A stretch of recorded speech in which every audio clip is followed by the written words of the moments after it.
एक बार की बात है, किसी जंगल में एक कौवा रहता था। वो बहुत ही खुश था क्योंकि उसकी ज्यादा इच्छाएं नहीं थीं।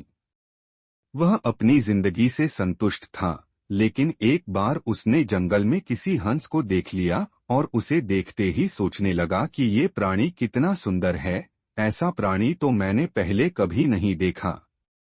इतना साफ और सफेद। यह तो इस जंगल में औरों से बहुत सफेद और सुंदर है, इसलिए यह तो बहुत खुश रहता होगा। कौवा हंस के पास गया और पूछा, भाई तुम इतने सुंदर हो इसलिए तुम बहुत खुश होगे। इस पर हंस ने जवाब दिया, हाँ मैं पहले बहुत खुश रहता था, जब तक मैंने तोते को नहीं देखा था। उसे देखने के बाद से लगता है कि तोता धरती का सबसे सुंदर प्राणी है। हम दोनों के शरीर का तो एक ही रंग है, लेकिन तोते के शरीर पर दो दो रंग है। उसके गले में लाल रंग का घेरा और वो सुर्ख हरे रंग का था। सच में वो बेहद खूबसूरत था। अब कौवे ने सोचा कि हंस तो तोते को सबसे सुंदर बता रहा है, तो फिर उसे देखना होगा।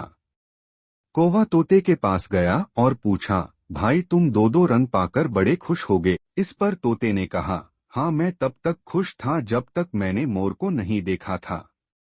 मेरे पास तो दो ही रंग हैं, लेकिन मोर के शरीर पर तो कई तरह के रंग हैं। अब कौवे ने सोचा सबसे ज्यादा खुश कौन है, यह तो मैं पता करके ही रहूंगा। इसलिए अब मोर से मिलना ही पड़ेगा।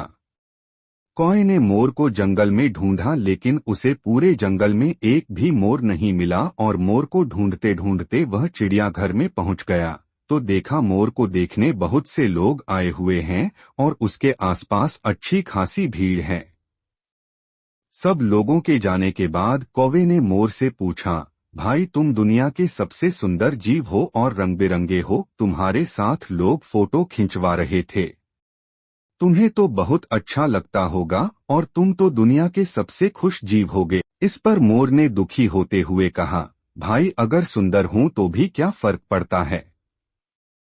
मुझे लोग इस चिड़ियाघर में कैद करके रखते हैं, लेकिन तुम्हें तो कोई चिड़ियाघर में कैद करके नहीं रखता और तुम जहां चाहो अपनी मर्जी से घूम फिर सकते हो। इसलिए दुनिया के सबसे संतुष्ट और खुश जीव तो तुम्हें होना चाहिए, क्योंकि तुम आजाद रहते हो। कौवा हैरान रह गया, क्योंकि उसके जीवन की अहमियत कोई दूसरा बता गया। दोस्तों, ऐसा ही हम लोग भी करते हैं। हम अपनी खुशियों और गुणों की तुलना दूसरों से करते हैं, ऐसे लोगों से जिनका रहन सहन का माहौल हमसे बिल्कुल अलग होता है। हमारी जिंदगी में बहुत सारी ऐसी चीजें होती हैं जो केवल हमारे पास हैं, लेकिन हम उसकी अहमियत समझकर खुश नहीं होते। लेकिन दूसरों की छोटी खुशी भी हमें बड़ी लगती है, जबकि हम अपनी बड़ी खुशियों को इग्नोर कर देते हैं।